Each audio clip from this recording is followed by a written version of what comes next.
Ago. Oi. Amen.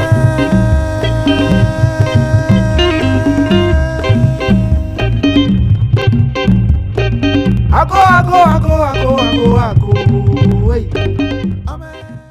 Thank you very much for, I know you're very tired and everything, but thank you for accepting to speak with us. First of all, I want to ask you, you look young, strong, just like the David Hinds I knew before. What's the secret?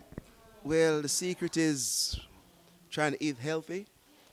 Secret is trying to, still have faith in what we're about as a band and as an individual. The secret is also being encouraged by our fans. I think that lifts a lot of weight off his shoulder when you're getting that backative from those who are supporting what you're all about in the first place. Steel Pulse, it's such a household name. Growing up, I knew Steel Pulse. Now, my kids know Steel Pulse. Where is Steel Pulse right now and where is Steel Pulse heading? Steel Pulse right now, it's been a good 11-year hiatus since we put an album out. However, we've done several recordings. As the lady mentioned earlier on, we did a recording for Haiti to raise money for light funds, for solar electric light fund is the name of the company, for solar panels and such in Haiti. Recently now we're working on a new album. Several tracks have been recorded. We're spoiled for choice.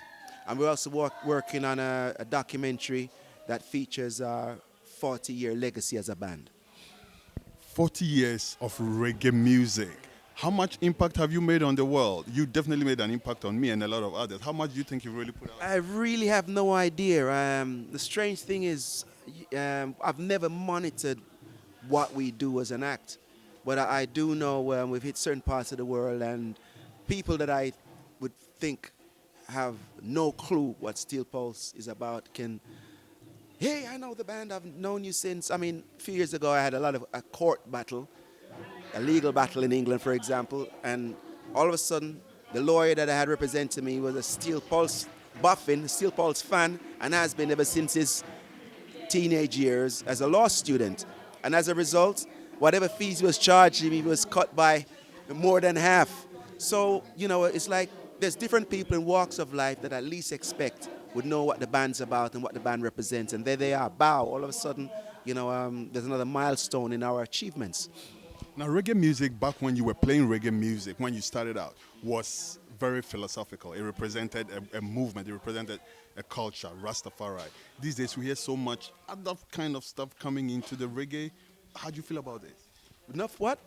All kinds of other different vibes. People are, Well, different vibes. What a lot of people got to remember, that to break reggae music into the market in the first place was not an easy road. As a matter of fact, I always remembered, someone I knew in Philadelphia told me when we first came here as a band, we came here in 1980. And by 1982, we were played on mainstream radio in the United States. And the person told me, wow, Bob Marley spent many, many years trying to break into mainstream radio here and didn't do it. And you guys did it inside of 3 years. So, it hasn't been an easy road. So there's been a lot of ingredients trying to make the music happen. And there was a time where every band possible except Burning Spear and Israel Vibrations, for example, changed their format just to keep that music alive. Freddie McGregor did it, Aswa did it, we did it. We went through all these transitions to keep the music current in the industry because the industry was not catering for the roots aspects of it. And as you know, it's catering for it now, but it's from whose mouths it's coming from. It's really those Americans that are, from European descent, and they've taken it to another level, which I appreciate all nations and nationalities taking part in making that music happen, because at the end of the day, it's all about making this music happen. And it's not been an easy road. That's all I'm saying. There's so many transitions. We're back to our roots now, and like I said, give thanks to guys like Burning Spear, for example, who just knew that, he probably didn't know how to change. Because you got some people that are so set in their ways, they don't know, and he was probably that. But whatever method, he stuck to his guns, stuck to his roots, and everybody else turned and followed suit. Then there was a new surge of Rastafarian movement, with your Sizzlers, with your Capletons, with your Turbulences, and all these guys, and Richie Spice, and they were all pumping out positive music.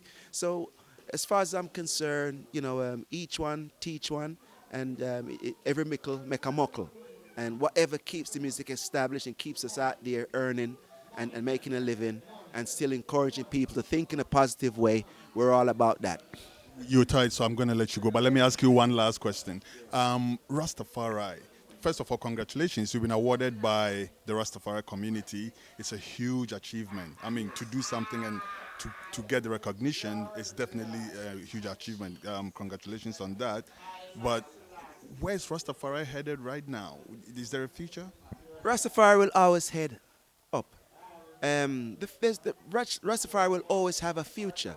It's been introduced to new people in different parts of the world, different walks of life, and some of them are even more passionate about it than the old timers, who said, "Oh, I've been there, done that, worn a T-shirt." And some people have fell by the wayside and not being so serious as they used to be about the movement. However, there's been a strong surge of youngsters in different parts of the world, i.e. South America, even certain parts of Africa where reggae music was not really the focal point of their society or their culture, and they've embraced it and have moved on to making it positive in their own infrastructure and scheme of things.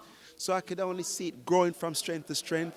I could only see the world uniting, because that's the only music that's going to unite the world as far as I'm concerned. Rock music had a chance, blues music had a chance, pop music had a chance, and there's no music that I can see when I tour the world and see black and white people under the same roof or in the same park grooving on the same music. You go to rock concert, you see white people at rock concerts. You go to R&B concert, you see black people R&B concert. You go to a reggae concert, you see different shades from all walks of life. So to me, that is a clue, that's a key, that's a valid aspect to tell you that that's the music that has come to unite the whole world. Thank you very much. You've been to Ghana. I saw you in Ghana when you played on the Bob Marley anniversary show. Yeah, I was in the crowd, but I was actually... What can I say to you as a fish your pa?